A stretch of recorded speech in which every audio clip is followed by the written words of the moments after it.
has been so long since I've made one of these videos, and I'm so excited to be back making these videos.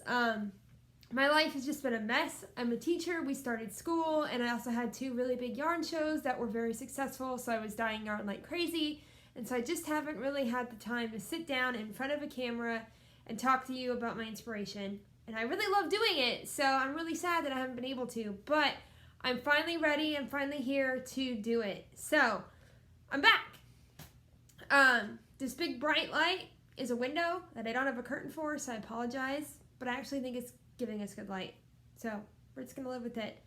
Artwork up there, a couple new paintings. Yeah, the yellow one doesn't have a title yet, so don't ask me. Anyways, the last video I published was one of my newest colorways from the first painting of a series I had titled The Enchanted Forest. And I called it The Enchanted Forest because they were all knitted trees. They were little trees that had knitted balls on them for their leaves. They kind of, when I was getting my inspiration in the first one, Beneath Wandering Thoughts, they were definitely like the truffle trees. But as you'll see in the future ones, they kind of reminded me of bonsai trees. And just like, I just like the idea of a forest. Okay? The Enchanted Forest. Puns. Awesome. Anyways, the colorway I'm going to show you guys today is called Frozen Summer Harvest. And it's kind of like my springy Easter colorway because there's lots of pastels. It kind of reminds me of the colors of Easter eggs because you've got the light greens and the light yellows popped with the light purples, and there's a little bit of a dark purple. So this is Frozen Summer Harvest. I do it in both a regular and a speckle. And it's a nice colorway. So this colorway and another colorway I titled Sleeping Moon Ice, which I'm going to post a video for that one later as well. I started dyeing them both around the same time for my first year at the Houston Fiber Fest, which this year would have been my 3rd year if they hadn't canceled it. So it's been about 2.5 years and I've been dyeing this colorway. It's a very popular colorway. A lot of people really like it because it's so pastel because it's got the cool blues and greens in them. So, yeah, we're going to talk about my inspiration. So this painting, which I'm putting up on the screen for you guys, was originally part of the Enchanted Forest series, and it was also one of my big paintings. So it was this painting is 50 by 40. 50 by 40? Or 60 by 50. It's big. It's big. All of the paintings that I did in this series were big. They were at least, yeah, they were 50. I'm curious now. I need to look this up because I just have to know. LisaUrbanArt.com, for the record, is my website. Anyways, this was a large painting, and it was not the second painting that I did in that series. It was probably I think it was the 3rd. It was the 3rd. And I'm actually going to put up the second painting because it leads into the 3rd painting. Okay, yeah, this painting was 50 by 40, horizontal. Anyways, I'm putting up a picture of the painting that I did before this painting, and this painting is very orange and yellow. It's called Broken Amber Haze. I do not have a yarn colorway for this one because I thought about developing it and it was way too similar to Morning Garden Stream, and I just didn't want to have colorways that were that similar because I didn't want them to compete with each other and I didn't want to get bored. So Broken Amber Haze is not a colorway. It probably won't ever be unless Morning Garden Stream kind of takes a back seat. But anyway, this is Broken Amber Haze. And Broken Amber Haze was the second painting that I did in this series, and it's vertical, but it's also 40 by 50. And as you can see, the trees are floating on these individual islands. And I got this idea after watching How to Train Your Dragon 2. At the very end, during the credits, they had a whole bunch of different concept art images that were as the backgrounds for the credits. And there was this one specific concept art where clearly the dragons were flying overhead and looking down at a bunch of trees. And all these trees looked like they were on their own individual island. So, like, I remember seeing that and just stopping and going, I have to paint that. I have to paint that. Like, boom, in my head, I had to paint that painting.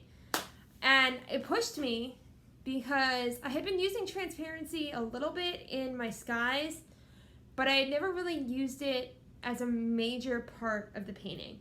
And this was the first time that I ever actually used it as a major part of the painting, which you can see, you know, is in the ground plane. You know, the floating part, the part that makes the trees float. And it really pushed me, made me do new things. And so I created these islands with these trees on them. This was also the first time that I had done the tree that wasn't the lollipop tree. These were the bonsai style trees, as I called them. And these trees were actually, I made them out of, I made an armature out of wire, and I wrapped white Sculpey, which is the oven baked clay, around them to create these trees. I baked them, and then I attached very small knitted balls that I had made to the trees, either by poking the branch through them or by gluing them in some way. And this just created the trees. So I made like 6 or 7 of them. I still have several of them in a drawer somewhere. I haven't used them in a while. But I created this still life setup. As far as I remember, I think I used plastic wrap to do the transparent areas in the landscape. I don't really remember. I think I also kind of made it up. And I knew this one had to be orange because the concept art that I had looked at was orange. So that's Broken Amber Haze. Now going back to Frozen Summer Harvest, where does that take me? How does that relate to this? Well, Frozen Summer Harvest wasn't really inspired by any specific cartoon or movie scene, which I know, surprise, surprise, because everything I do is inspired by Disney, right? But this one just wasn't. I think I actually have my sketchbook, and I'll show you some pages. I had started just sketching out ideas for other tree compositions, and there hadn't really been a lot that inspired me in the movies that I had seen. So I was just kind of like, okay, what can I do to play off of what I did in Broken Amber Haze? And I ended up creating another island. And so here's an initial sketch from Broken Amber Haze. As you can see, this one in the sketch, it's horizontal, but you still get the idea of the trees with the islands. And then at that point, I just kind of started playing. You know, I was sketching out, I was writing down inspiration from a few movies, but there really weren't that many that were really inspiring at this point. So I was just sketching and playing with composition, and where can I put what, and what can I do where. And somewhere along the line,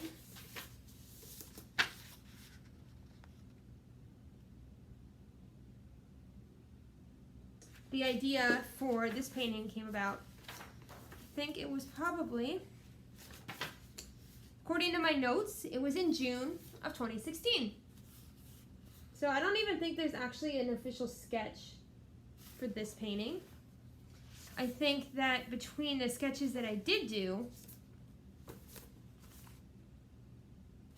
and me just arranging things in my studio, it just kind of happened. And you know, sometimes that happens. Sometimes that happens because you're just playing with things and it just works out that way. So I set up one of the trees on its own little cloth and container island, and then I put a couple of balls on a separate part way off in the back, and I tied some rope around it, and it just kind of worked. I might have a picture of the original still life. If I do, you'll see it up there in the corner. If you don't see it, that means I never found it. But anyway, I was painting this painting, and when I shined the lights on it, just part of me felt like it needed to be blue because the last one had been orange. It's been so long, I feel like I honestly don't know if everything I'm telling y'all is actually legitimately true. I can't remember what my thought process was. Yeah. But I picked blue, and I went with it. I went with some more transparencies both in the water and in the sky. I really love the dark blue that I got in the sky, and if you look close enough, there's a rope hanging down coming from somewhere up there in that sky. Yeah, that's the story. In terms of the title, it was another one of those that I figured out from refrigerator poetry, and you know, the blue just led me to Frozen, and then it just kind of came from that. So that was Frozen Summer Harvest, the color and the painting, or at least what led me to the painting. I really wish I had more inspiration for this one. I'm going to take y'all over to my table. I'm going to lay the yarn out, and we're going to talk about the placement of the colors, and then we'll come back and I will show you some inspiration and the different bases that I sell. Okay, this is the colorway Frozen Summer Harvest, all laid out for you guys to see. Here is my little diagram. As you can see, there is a lot going on. I got a lot of color changes and even a little bit of scribbling happening, but it's so worth it. So I'm gonna put the painting image up on the screen for you guys also, so we can kind of look at it as we go around. This is another one of those horizontal paintings. So this is the top left of the painting, and we just kind of work our way around. I think, wait, hold on. No. Top right. This is the top right of the painting. Sorry, I'm so used to dyeing it, I don't even think about how it corresponds anymore. Okay, so top right is very, very dark purple, as you can see. And then it fades into a lighter blue, which then fades into somewhat mixture of the peachy orange, a little bit of green, and some of the pale blue. So I just kind of put those here. The green and the peach have a chance to mix together at one point. And then we go back into the water that's at the bottom, which is this pale blue, mixed with a little bit of sky blue. And then the island and the rope's got the purple, and the island is the blue, the green, and the peach. Then we head up into the sky again, which is the blues and the purples. And we hit the tree. The tree is where this peach and this green and some of these dark colors are coming from. And then sky. Huh. Sky. It's crazy because I designed this colorway like 3 years ago, so it's been a while since I've really thought about how the colors are placed, and I'm definitely not changing them now, but huh. Okay, so sky, land, water, water-ish, rope-ish, land, sky. Yeah, that would be the colorway. I think that I have a time lapse of this somewhere. I'm gonna find it and put it on here for you guys, and then we'll go back and we will talk about the yarn.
I hope y'all enjoyed my little color exploration.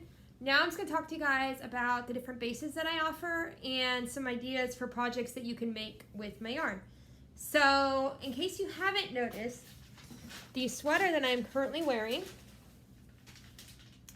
is using all of these colors. It's the Mellow Kitty sweater by Casapinka. When she released it, I pretty much had to make it because I'm a cat person, and yeah. So I thought, I might as well use my yarns. and the colors that I had dyed to go with Frozen Summer Harvest just worked out absolutely perfect for it. So the body of the sweater is knitted in my speckle version. I also call it paint water sometimes, the speckled version of the yarn. And then the two tonals are Midnight Summer and Peach Glow. So I also have the, the regular version that I held up earlier. I do also offer these yarns normally on my sock and my DK and my Silky Single base. I'm sold out of the sock and the DK. I do have the speckled version of the DK.